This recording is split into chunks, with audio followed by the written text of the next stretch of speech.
সুপ্রভাত আমার শ্রোতা বন্ধুরা, আশা করি আপনারা সকলেই ভালো আছেন।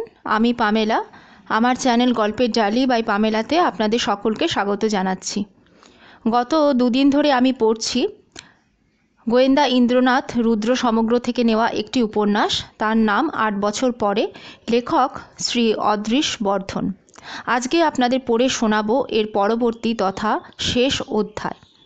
গল্পটা যদি আপনাদের ভালো লাগে তাহলে দয়া করে একটা লাইক দেবেন, এছাড়া শেয়ার, কমেন্ট ও সাবস্ক্রাইব করে আমার পাশে থাকবেন নতুন নতুন গল্প পাওয়ার জন্যে, এবং পাশে থাকা বেল আইকন অবশ্যই প্রেস করে রাখবেন।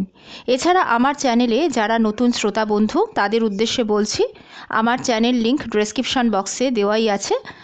আপনারা যদি অন্য কোনো লেখকের রহস্য গল্প উপন্যাস বা অন্য ধরনের গল্প উপন্যাস শুনতে চান তাহলে সেইখানে পাবেন, দয়া করে আপনারা সেটা দেখবেন। তাহলে চলুন আর দেরি করব না, চলে যাচ্ছি গল্পের আসরে। আজকের গল্প ৮ বছর পরে, অধ্যায় ৭। তথাগত স্থির চোখে তাকিয়ে রইলেন ইন্দ্রনাথের দিকে। ইন্দ্রনাথও থেমে রইল না, বলতে লাগল, মিস্টার ঘোষ দস্তিদার, সেই সঙ্গে ঘটল একটা অদ্ভুত ব্যাপার। সত্যি ব্যাপারটা কিন্তু অদ্ভুত। চঞ্চল সেনের বাগদত্তাকে বিয়ে করে বসল সুরেশ দে। তথাগত নিমীলিত নয়নে রইলেন। ইন্দ্রনাথের কণ্ঠস্বর ঈষৎ তীব্র হল। নিজের গার্লফ্রেন্ডকে হটিয়ে দিয়ে পরের ভাবি বউকে হরণ, ব্যাপারটা আপনার স্ট্রেঞ্জ মনে হচ্ছে না? তথাগত এখন প্রকৃতই তথাগত, বুদ্ধ। নিরীহ চোখে নিষ্পলকে তাকিয়ে থেকে তথাগত বললেন, ঠিক আছে, আপনি ঝেড়ে কাশুন তো। আমার মন বলল হাতুড়ি মারবার সময় এইবার হয়েছে। জেরার বাঘবন্ধী আক্রমণ সফল হয়েছে। তথাগতকে ঠেলতে ঠেলতে খাদের কিনারায় নিয়ে এসেছে ইন্দ্রনাথ রুদ্র। বলল নিষ্করুণ স্বরে, যে তিনজন কুন্তলা শীলকে ৯টার সময় বেরিয়ে যেতে দেখে আপনার গল্পকে সাপোর্ট করেছিল, সুরেশ দে আর চম্পা সাহা, সেই তিনজনের মধ্যে কিন্তু দুজন। তথাগত তবুও প্রশান্ত চিত্তে রয়েছেন। ইন্দ্রনাথের কণ্ঠে অশনিত সংকেত শোনা গেল। আর ৪ জনের মধ্যে একজন সেই রাতেই নিরুদ্দেশ হয়ে গেছে। কোলের ওপর দুহাত জড়ো করে বসেছিলেন তথাগত। দেখলাম আঙুলের ডগাগুলো থির থির করে কাঁপছে, কাঁপছে মুখের পেশিও, তবে খুব অল্প। কথা যখন বললেন গলার স্বরে তিল মাত্র কাঁপুনি লক্ষ্য করলাম না। হিমাদ্রি প্রতিম এই অটলতা সত্যি বিস্ময়কর। তিনি বললেন, তার মানে আপনি বলতে চাইছেন যে আমি যেটা বলেছি সেটা একটা মিথ্যে গল্প, বানানো গল্প। চম্পা সাহা আর সুরেশ দে এই মিথ্যে গল্পকে সমর্থন জানিয়ে উপকৃত হয়েছে, যেইভাবেই হোক। কোনো ইনফরমেশন কিন্তু আপনার কাছে নেই। আর আমি কি একটা কথা জানতে পারি যে কোন ইনফরমেশনের ভিত্তিতে এই ধরনের ধারণা আপনার মাথায় এলো? ইন্দ্রনাথ বলল, মিস্টার ঘোষ দস্তিদার, কুন্তলা শীলের হ্যান্ডব্যাগ আর স্কার্ফ কিন্তু পাওয়া গেছে। তথাগতের চোখের পাতা কি ইস্পাত দিয়ে তৈরি? একটুও কাঁপল না কেন? কাঁপল না তখনও, যখন ব্রিফকেস খুলে ময়ূরকণ্ঠী ব্যাগ আর স্কার্ফ বের করে জয়ন্তর হাতে দিল ভয়ঙ্কর। ব্যাগ খুলে কুন্তলার শর্ট হ্যান্ড নোটবুক বের করল জয়ন্ত। নিথর রইল তথাগতর চোখের পাতা। নোট বই তথাগতর কোলে ফেলে দিল জয়ন্ত। অচঞ্চল রইল চোখের পাতা। স্বাভাবিক কৌতূহলে নোট বই উল্টে পাল্টে দেখে ফিরিয়ে দিলেন জয়ন্তর হাতে। প্রাণহীন একটি মেয়ের কাছ থেকে এই যে বস্তু তিনি নিয়ে এসেছেন, সেই রকম কোনো লক্ষণ প্রকাশ করলেন না চোখে মুখে। এইবার নির্ঘাত, ফাইনাল আর তৃতীয় হাতুড়ির ঘা মারল ইন্দ্রনাথ। ইন্দ্রনাথ বলছিল, মিস্টার ঘোষ দস্তিদার, এগুলো পাওয়া গেছে আপনার বাড়িতে মরকত ভবনে। লুকিয়ে রাখা হয়েছিল বাগানের একটা পাথরের তলায়। এবার বলুন আপনার কি বক্তব্য? বক্তব্য রাখলেন তথাগত ঘোষ দস্তিদার আশ্চর্য দৃঢ়তায়। তিনি বললেন, আমার বাড়ির বাগানে পাথরের তলায় কে লুকিয়ে রেখেছিল সেটা আমি কি করে জানবো বলুন তো? যদি বলি আপনিই লুকিয়ে রেখেছিলেন? ইন্দ্রনাথের স্বরে রুদ্রবাণীর টঙ্কার শোনা গেল। হ্যাঁ, আমি যদি লুকিয়ে রাখতাম তাহলে বাড়ি বিক্রির আগে নিশ্চয়ই আমি সরিয়ে ফেলতাম। এই রকম পজিটিভ প্রুফ পাথরের তলায় রেখে আমি কিন্তু বাড়ি বেচতাম না, আগে আমি সরিয়ে ফেলতাম। ইন্দ্রনাথ থমকে গেল কথাটা শুনে। দাবার ঘুঁটি চলছে ভালোই। তথাগত মোলায়েম গলায় আবার বললেন, আচ্ছা, ইন্টারোগেশন তো চলতেই থাকবে, সরমাকে একটু ডাকি, একটু চা কফি হোক। বলে হুইল চেয়ারের পাশের টেবিলে রাখা বেল পুশ করলেন। প্রায় সঙ্গে সঙ্গে দরজা খুলে গেল। যেন দরজার সামনে দাঁড়িয়ে কান পেতেছিল কালো বরণ কামিনী। কফির অর্ডার দিলেন তথাগত। দরজা বন্ধ হয়ে যেতে ইন্দ্রনাথ বলল, আপনার গেরস্থালির সমস্ত ভার কি আপনি একেই দিয়েছেন? হ্যাঁ। এনার পুরো নাম কি? সরমা সরকার। তা মনে হচ্ছে অনেক দিন রয়েছে। হ্যাঁ, তা ধরুন প্রায় বছর 12 তো বটেই। দরজা খুলে গেল, কফি এলো। যে টেবিলে পুশ বেল টিপেছেন তথাগত, হাতের কাছে সেই লাল পাথরের টেবিলে কফি বিস্কুটের ট্রে যখন নামিয়ে রাখছে সরমা সরকার একটু ঝুঁকে, ইন্দ্রনাথ তখন সিগারেট ধরাচ্ছে পকেট থেকে সিগারেট আর লাইটার বের করে। প্রথম টিপুনিতে সাদা কাঠি অগ্নিগ্রহণ করল না। সরমা যখন সিধে হয়ে দাঁড়িয়ে ইন্দ্রনাথের দিকে চোখ তুলেছে, দ্বিতীয় টিপুনি দিল ইন্দ্রনাথ। সিগারেট ধরে গেল। একই সঙ্গে দুটি বিচিত্র বিষয় আমি লক্ষ্য করলাম। প্রথম, ইন্দ্রনাথ কাঁচি সিগারেট ভক্ত ছিল এককালে। তারপর কাঁচির বাজারে আসা বন্ধ হয়ে গেল। ইন্দ্রনাথ তাম্রকূটের রকমারি প্রকরণের নেশা অব্যাহত রেখে দিল। বর্তমানে চলছে নস্যি, সিগারেট নয়, অথচ সেদিনও পকেট থেকে বের করল সিগারেট। দ্বিতীয়ত, ইন্দ্রনাথ প্রকৃতই সুদর্শন। টানা টানা চোখ, কবি কবি চেহারা। বলিউড, টলিউড, হলিউড গরম করে দেওয়ার ক্ষমতা রাখে ওর চোখ, মুখ এবং কথাবার্তা এবং চেহারা। কিন্তু ললনা মহলকে ও বরাবরই এড়িয়ে চলে। অভিনয় ক্ষমতা আর বাকপটুতা দেখায় গোয়েন্দাগিরির সময়। রূপলী দুনিয়ার বহু তালেবর ব্যক্তি ওকে নোয়াতে পারেনি, লাইনে ঢোকাতেই পারেনি। এ হেন ইন্দ্রনাথের পানে বৈদুর্য নয়না কাজের মেয়ে সরমা সরকারের শটান চাহনি আমাকে বিস্মিত করেছিল। মেয়েটার স্পর্ধা তো কম নয়। আখি স্বরের পলক ঝলক তুলে ঘর থেকে বেরিয়ে গিয়ে দরজা বন্ধ করে দিল, যার চলনে দুলুনির মধ্যেও বাৎসায়ন চর্চার একটা আভাস। আমি অবাক গলাতেই ইন্দ্রনাথকে বলেছিলাম, কি ব্যাপার, কাঁচি ছেড়ে এখন কি? Benson Hedges. লাইটার পকেটে রাখতে যাচ্ছে ইন্দ্রনাথ, হাত বাড়ালো জয়ন্ত। দামি সিগারেট দেখে শখ হয়েছে পুলিশ প্রবরের। লাইটার আর প্যাকেট ওর হাতে গছিয়ে একমুখ ধোঁয়া ছেড়ে কফির কাপ তুলল ইন্দ্রনাথ। স্মিত মুখে কফিতে চুমুক দিলেন শ্বেতমূর্তি তথাগত। তিল মাত্র তাকে টলানো যায়নি। তিনি বললেন, আচ্ছা, আপনাদের আর কিছু জিজ্ঞাসা রয়েছে? থাকলে বলুন, আমি ধোঁকা কাটিয়ে দিচ্ছি। ইন্দ্রনাথ স্যাকারিন হাসি হেসে বলল, হেসেছিলাম একটা থিওরি নিয়ে। ভেবেছিলাম কুন্তলা শীল মারা গিয়েছিল মরকত ভবনে। মাথায় চোট পাওয়ার পর হার্ট অ্যাটাক হয়েছিল। সেই ক্ষেত্রে আপনাকে জবাবদিহি দিতে হবে। সুরেশ দে আর চম্পা সাহা এই মৃত্যু বিবরণ বড় বেশি জেনে ফেলেছিল, সেই জন্যে আপনি ফাপড়েও পড়েছিলেন। তাদের মুখ বন্ধ রাখার দরকার ছিল। সিক্রেট থাকুক ফ্যামিলির মধ্যে, এই চুক্তি নিয়ে বিয়ে করেছিল সুরেশ আর চম্পা, দুই পার্টনার। সিক্রেট যাতে সিক্রেটই থাকে, তাই কোম্পানির সর্বময় কর্তৃত্ব এদের হাতে তুলে দিয়েছিলেন আপনি। দিতে গিয়ে টাকায় টান পড়েছিল। বড় বাড়ি বেচে দিয়ে ছোট বাড়ি আপনি কিনেছিলেন। কিন্তু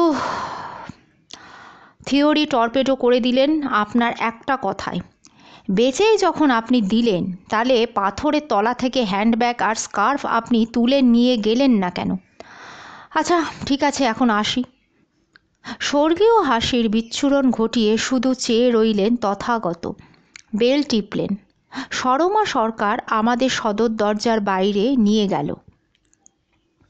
তখন বৈদুর্যমণি চোখের ওপর ইন্দ্রনাথ তার হীরক চক্ষু নিবদ্ধ করে রাখল সেকেন্ড কয়েক। কথা হয়ে গেল চোখে চোখে, টেলিপ্যাথিক মেসেজ। গাড়িতে উঠেই ইন্দ্রনাথ বলল, জয়ন্ত, ফিল্মটা ডেভেলপিং, প্রিন্টিং, এনলার্জমেন্ট এগুলো কিন্তু সমস্ত কিছু চাই 1 ঘন্টার ভেতরে। জয়ন্ত সিগারেট লাইটারটা পকেট থেকে বের করে দিল ভয়ঙ্করের হাতে। আপনি তাহলে শুনলেন, 1 ঘন্টার মধ্যে কিন্তু সমস্ত কিছু চাই, আর কোনো কথা নয়। ভয়ঙ্করের লাল চোখে তারিফের লহরী খেলে গেল। কুইক কুইক শাটার মারলেন স্যার, ঝটাঝট 2 বার। স্যার এটা কি লেটেস্ট মডেল? ইন্দ্রনাথ একটু হেসে বললেন, হ্যাঁ ঠিকই ধরেছেন। আমি হতভম্ব হয়ে শুধু দেখে গেলাম লাইটার রূপী মিনি ক্যামেরাকে। ইচ্ছে করলে পুলিশ সব পারে। ভারত সরকার টেররিস্ট দমনের জন্যে স্কটল্যান্ড ইয়ার্ডের বুদ্ধি ধার করবে ভাবছে, কিন্তু এই রকম রত্ন দেশেও আছে। তাই 1 ঘন্টা নয়, মাত্র আধ ঘন্টার মধ্যে লাইটার রূপী মিনি ক্যামেরার 8 মিলিলিটার ফিল্মে ডেভেলপিং, প্রিন্ট, এনলার্জমেন্ট হয়ে গেল। ভয়ঙ্করই দোকানের সামনে গাড়ি দাঁড় করিয়ে রেখে নিজে ভেতরে গিয়ে ডার্ক রুমে ঢুকে করিয়ে নিয়ে এলেন। ফুল সাইজ এনলার্জমেন্ট ড্রয়ারে ফেলে শুকিয়ে খটখট করে এনেছে। হাত বটে ইন্দ্রনাথের। এত ক্লোজ রেঞ্জে ভিউ ফাইন্ডারে চোখ না রেখে শুধু আন্দাজে ফোকাস করেছিল। 2টো ছবিতেই বন্দিনী হয়েছে সরমা সরকার। প্রথম ছবিতে মুখ নামিয়ে রয়েছে, দেখা যাচ্ছে মুখের পার্শ্বরেখা, টিয়া পাখি নাক বেশি স্পষ্ট। দ্বিতীয় ছবিতে সোজা চেয়ে রয়েছে ক্যামেরার দিকে। দৃঢ় চোয়াল এই ছবিতে বেশি স্পষ্ট, স্পষ্টতর চোখের চাহনি। ক্যাটস আই চোখের গহনে মশালের আভাস। এই দাহিকা শক্তি সঞ্চারণ ঘটিয়ে মুনি ঋষিদেরও অসংযমী করে তোলে স্বর্গসভার অপ্সরারা। ইন্দ্রনাথ বলল, এবার তাহলে? জয়ন্ত বলল, তাহলে কোথায় এবার? গাড়ি এসে থামল সেথায়। দরজার মাথায় বোর্ডে লেখা রয়েছে লেডিস হোস্টেল। ভয়ঙ্কর বলল, স্যার এই হচ্ছে সেই কলগাল হাউস। এখান থেকে রাত 10টায় অঞ্জনা মল্লিক চলে গিয়েছিল কলকাতায়। ইন্দ্রনাথ নস্যি নিয়ে বলল, ঠিক আছে চলুন তো অফিস করে একবার গিয়ে দেখা যাক। ইন্দ্রনাথ প্রশ্নটা করল, আপনি কি ম্যানেজার?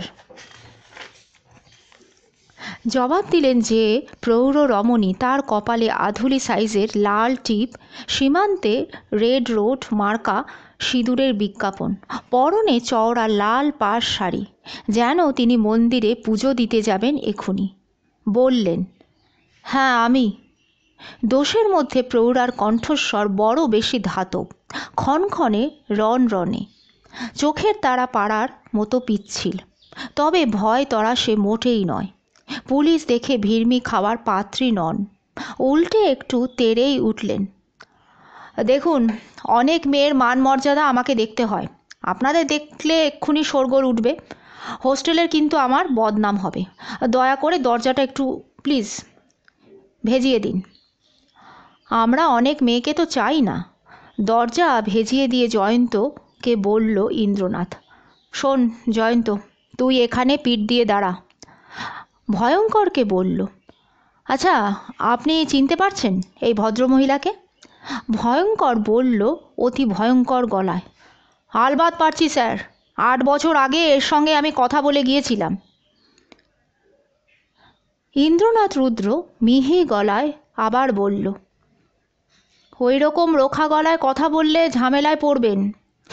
এই দেশ বর্তমানে নারী রক্ষার, নারী শ্লীলতা রক্ষার, নারীর মর্যাদা রক্ষার একঝুড়ি আইন রয়েছে। নারী অপকর্ম করলেও পার পেয়ে যাবে, জামিন অযোগ্য অপরাধ করলেও জামিন মঞ্জুর হবে। পাপ পঙ্কে ডুবে থাকলেও ধোয়া তুলসী পাতা হয়ে থাকবে, এমনকি মার্ডার করলেও খালাস পেয়ে যাবে, অথবা গা ঢাকা দিয়ে থাকবে।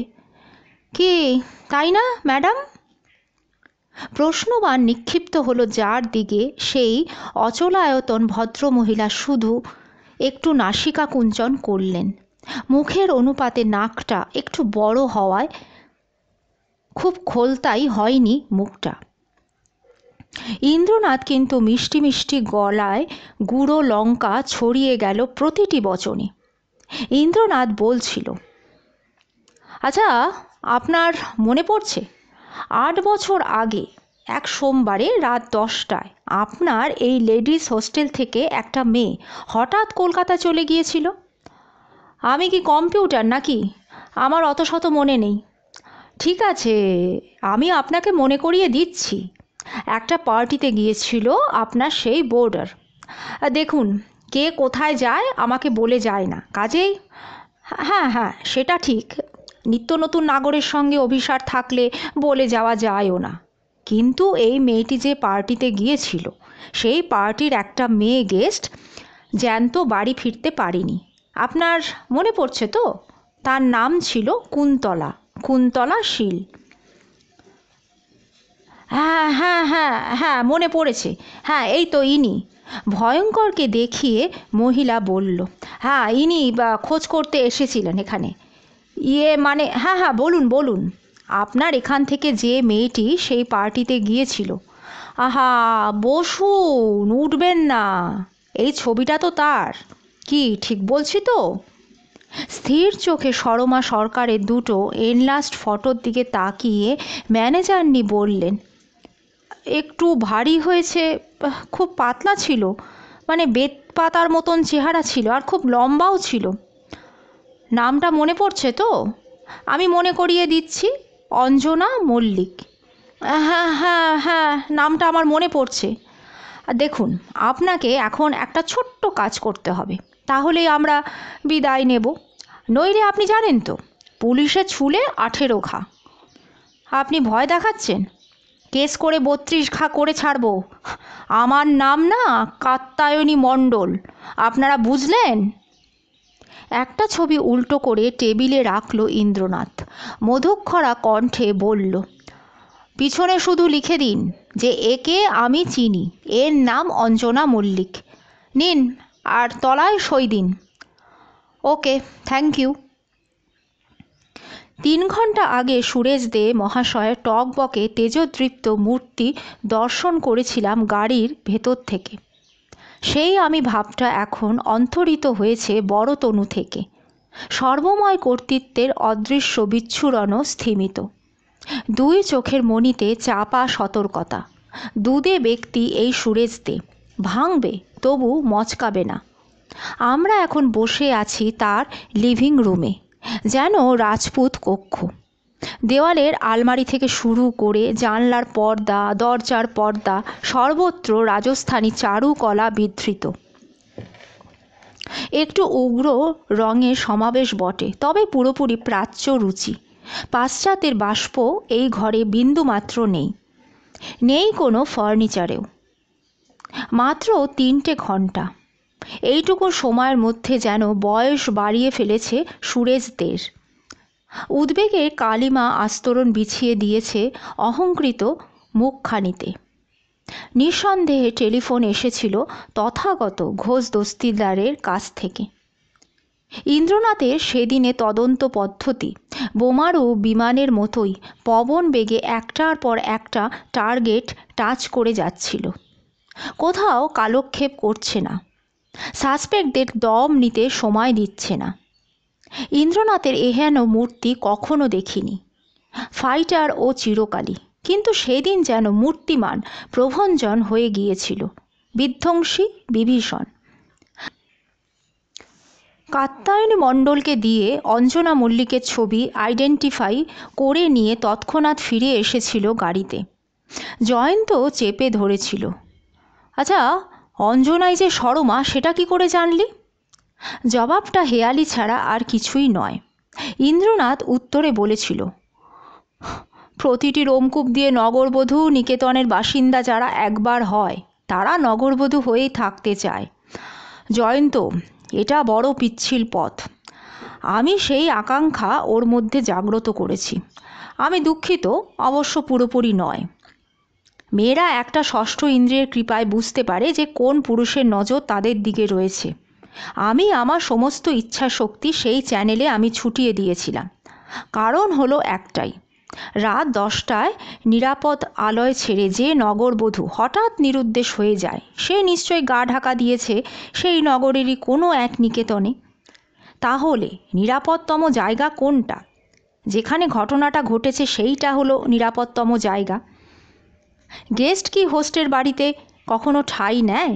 পুলিশের চোখের সামনে যে 8 বছর থেকেছে বাড়ির কাজের লোক সেজে, বাড়ির কর্ত্রী বনে গেছে গৃহস্বামীকে অনুক্ষণ ব্ল্যাকমেল করে, অর্ধেক বয়সী হয়ে চমৎকার লিভ টুগেদার চালিয়ে যাচ্ছে। ছিল বহুজনের নগরবধূ হয়ে, রইল একজনের। আমি একটু মাত্র ইন্ধন জুগিয়েছিলাম বৈচিত্র্যের ফাঁদ না পেতে। বর্ষি গিলেছে, বুঝলি জয়ন্ত, বর্ষি গিলেছে। আমি উত্তপ্ত স্বরে বলেছিলাম, কিন্তু এটা তো অধর্ম। অম্লান বদনে ইন্দ্রনাথ বলেছিল, কুরুক্ষেত্রের ধর্মযুদ্ধে শ্রীকৃষ্ণ কি অধর্মের আশ্রয় নেননি? পাণ্ডবরা কুন্তিপুত্র বটে, কিন্তু আদৌ কি পাণ্ডব? উদ্দেশ্য যখন মহৎ, তখন ছলাকলার কিঞ্চিত প্রয়োজন আছে বন্ধু। তৃষ্ণা মেটাতে চেয়েছিল নগরবধূ, আমি সেই সুযোগ মাত্র করে দিয়েছি। আচ্ছা, কুন্তলাশীলের হত্যাকারীর নাম জানবার জন্যে জয়ন্ত আস্তে আস্তে বলল আবার, সে কি এই নগরবধূ? দেখা যাক। ইন্দ্রনাথ গাড়ির মধ্যে আর কোনো কথা বলেনি। অধ্যায় 8। ইন্দ্রনাথ একেবারে কথা বলল বাড়ির মধ্যে গিয়ে, সুরেশদের সামনে। টেলিফোন পেয়েছিলেন? কার? তথাগত ঘোষ দস্তিদারের। ভালো ব্যাটিং করে গেল সুরেশদে। হ্যাঁ, সে তো রোজই পাই। কারণ আপনি কোম্পানির মেরুদণ্ড। কুন্তলাশীল মারা যাওয়ার 1 বছর পরে এই বাড়ির মালিক। চম্পা সাহার এনগেজমেন্ট রিং খুলে ফেলে দিয়ে তাকে বধূ বানানো। একই সঙ্গে আইবুড়ো বসের পার্মানেন্ট নগরবধূর ব্যবস্থাও করে দিলেন। মহাজোটের বড় শরিক অন্দরের অন্তরালে চলে গেল কাজের মেয়ে হয়ে। What nonsense! Shut up! Tathagata বাবুর বাড়িতে এখনো জানতো? যেতে তো নিশ্চয়ই আপনাকে হয়। কামধেনু যে, বাটে যতদিন দুধ আছে আপনি দুয়ে যাবেন না কেন বলুন? না না, উঠবেন না, উঠবেন না। গিন্নি কোথায় আপনার? ও আচ্ছা, বলবেন না। আচ্ছা ঠিক আছে, আমি বলে দিচ্ছি না হয়। শপিং করতে গেছেন। তিনি এলে তাকে আলাদা করে জেরা করা হবে, বুঝলেন তো? তিনিও এই মহাজোটের শরিক। তথাগতবাবু ওয়ার্নিং দিয়ে দেবেন টেলিফোনে, সেটা আজ করেই আমি এসেছি। হ্যাঁ, যেটা বলছিলাম, প্রায় যখন যেতে হয় রামধেনুর কটেজে, তখন এই নারী রত্নটিকে নিশ্চয়ই দেখতে হয়। আর দেখুন দেখুন, তাই না? অঞ্জনা মল্লিক ওরফে সরমা সরকারের ফটোগ্রাফ দুটো সুরেশদের চোখের সামনে ইন্দ্রনাথ ধরে বলল, কি হলো দেখুন?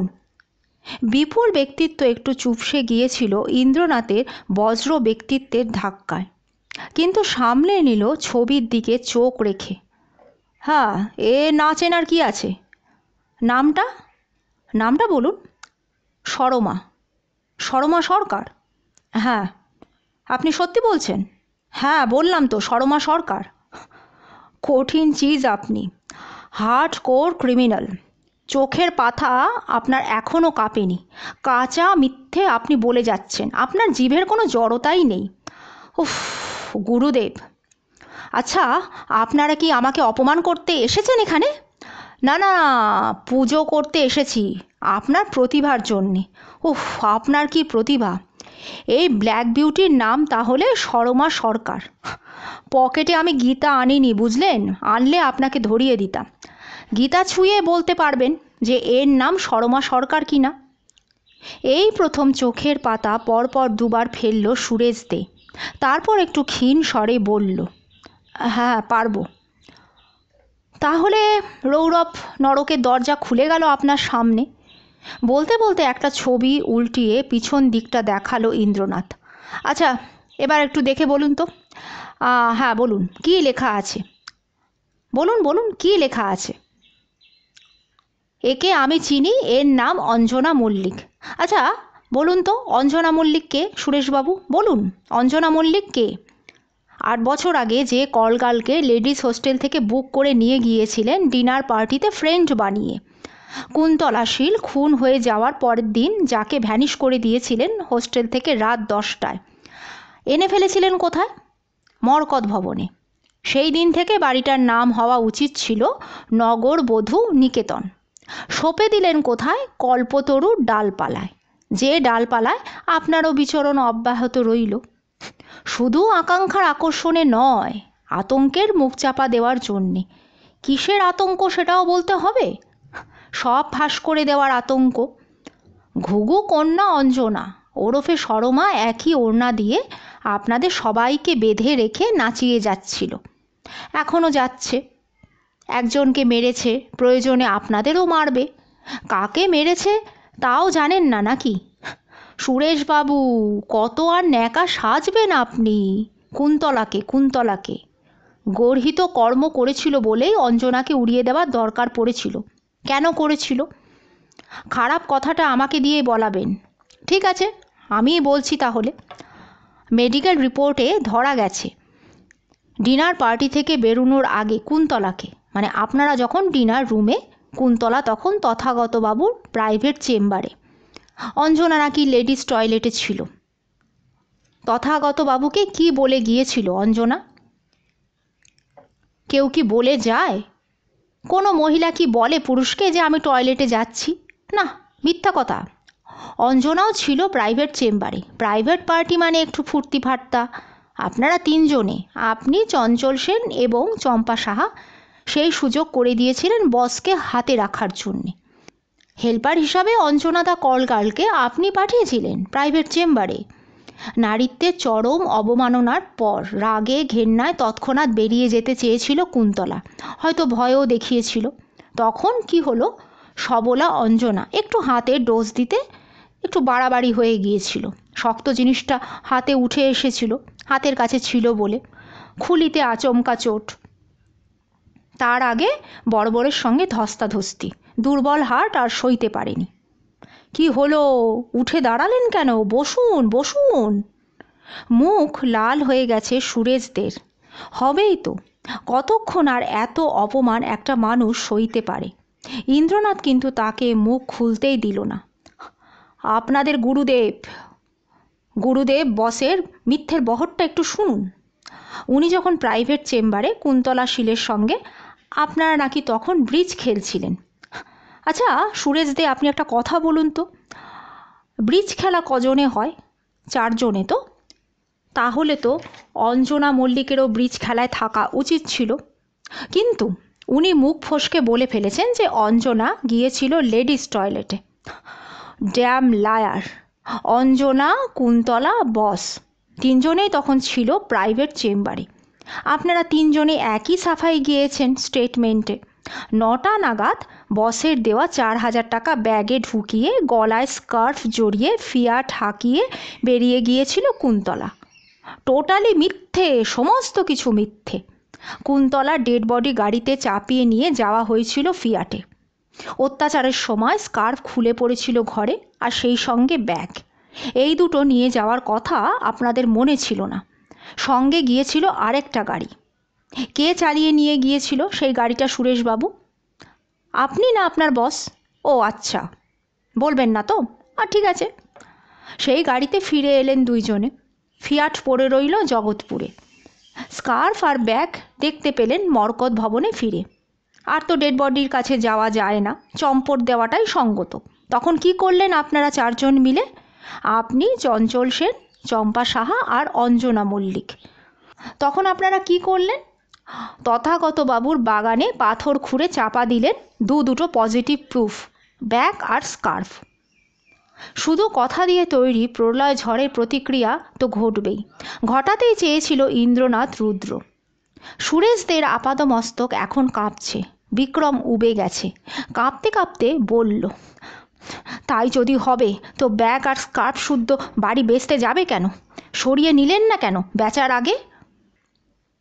মোক্ষম টাইট মেরেছে সুরেশ দে। টেলিফোনে তথাগত যেটা শিখিয়ে দিয়েছেন কথা বলার প্রথম সুযোগেই তা তরবরিয়ে বলে গেল। ইন্দ্রনাথ একটু দম নিল। অধ্যায় 9। দরজার কাছে শোনা গেল প্যানিক ঠাসা নারী কণ্ঠ। এসব কি? সঙ্গে সঙ্গে ঘুরে গেল ইন্দ্রনাথ। মিসেস চম্পা দে, নমস্কার, চলুন পাশের ঘরে। কেসটা কি শুনবেন তো? হ্যাঁ, কুন্তলাশীল মার্ডার কেস। 8 বছর আগে যে মেয়েটা জ্যান্ত বাড়িতে ফিরতে পারেনি পার্টি থেকে, নিশ্চয়ই জানেন। কিং কর্তব্য বিমূঢ় চম্পাকে আড়াল করে পায়ে পায়ে বাইরে গিয়ে দরজা বন্ধ করে দিল ইন্দ্রনাথ। ফিরে এলো 5 মিনিট পরে, মুখ বিজয়দৃপ্ত। সেই তুলনায় চম্পা বিবর্ণা। 1 সেকেন্ডও ইন্দ্রনাথ সময় নিল না, ঠুসে ধরল সুরেশকে কথার প্যাচে। সুরেশবাবু, আপনার প্রশ্নের জবাবটা দিতে এলাম। তথাগত ঘোষদস্তিদার আপনাকে টেলিফোনে জানিয়েছিলেন যে ব্যাগ আর স্কার্ফ পাওয়া গেছে। আপনার ওয়াইফ তখন মার্কেটিংয়ে ছিলেন, তাই তিনি জানতেন না। আমি জানিয়ে দিলাম। সেই সঙ্গে আমি জেনে নিলাম আপনার প্রশ্নের জবাব। ফের একটু দম নিল ইন্দ্রনাথ, তারপর আবার বলতে শুরু করল। বাড়িটা আপনি বেচেছিলেন। আপনাকে পাওয়ার অফ অ্যাটর্নি দিয়ে আপনার বস বিদেশে গিয়ে বসেছিলেন, তাই পাথর চাপা ব্যাগ আর স্কার্ফ সরানো যায়নি। আপনি ব্যাপারটা জানতেন না। ক্লিয়ার? মেন কালপ্রিট তাহলে আপনার বস আর আপনার কলগার্ল ফ্রেন্ড, কি তাই তো? ঠিক আছে, তাদের কাছেই চললাম। জয়ন্ত, তুই এখানে থাক, একদম ফোন করতে দিবি না, আর ফোন এলেও ধরতে দিবি না। অভয়ঙ্কর বাবু, আপনি কাইন্ডলি আসুন। মৃগাঙ্ক। আমাকে আর বলতে হলো না, এই খুনেদের ভিড়ে ইন্দ্রনাথের সান্নিধ্যই একমাত্র নিরাপদ। তখন সবে সন্ধ্যা নেমেছে। তথাগতর কুবের কটেজ ক্রিস্টাল কটেজের মতো আলো বিতরণ করছে। বাগানের রাস্তার দুপাশে ষাঁড়বন্দি মর্মর সুন্দরীদের শরীরে শরীরে হ্যালোজেনের ফোকাস ফেলা হয়েছে। জানলায় জানলায় কাঠ গ্লাসের ঝিকিমিকি আশ্চর্য এক আলোক কুহক সৃষ্টি করে চলেছে। আমরা ঢুকলাম বসার ঘরে সরমা সরকারকে সঙ্গে নিয়ে। দরজা সেই খুলেছিল। বৈদুর্য চোখে সেকেন্ড খানেক চেয়ে রইল ইন্দ্রনাথের হিরে চোখের দিকে। এখন তার পরনে টেইলর মেড ঢিলে ঢালা মিশকালো নাইটি, নকল হিরে বসানো জায়গায় জায়গায়। হাজার রোশনায় ঝলকিত হচ্ছে এক একটা নকল হিরে থেকে। তথাগত বসেছিলেন হুইল চেয়ারে, শান্ত তার মুখচ্ছবি। মাথার উপর জ্বলছে ঝাড়বাতি, যেন সাদা মোম মূর্তি। প্রথম কথা বলল ইন্দ্রনাথ। অভয়ঙ্কর বাবু, আপনি আমার সঙ্গে আসুন, আর মৃগাঙ্ক এখানে থাক, আমি এক্ষুনি আসছি। বেরিয়ে গেল বৈদুর্য নয়না ভয়ঙ্কর পাত্রকে সঙ্গে নিয়ে। তারপর যেটা ঘটেছিল তা পরে আমি শুনেছিলাম। পাশের ঘরে ওরা গেল। ভয়ঙ্কর পাত্র দাঁড়িয়ে রয়েছে দানয়ে পাওয়া মূর্তির মতো, মুখ ভাবলেশীন, আখাম্বা কালো চেহারার মতন, শুধু তার চোখ দুটো আরও বেশি লাল দেখাচ্ছে। ইন্দ্রনাথ আর সরমা পাশাপাশি সোফায় বসে, দুজনে দুজনের চোখের দিকে চেয়ে চকমকির ঝিলিক তুলে গেল কয়েক সেকেন্ড।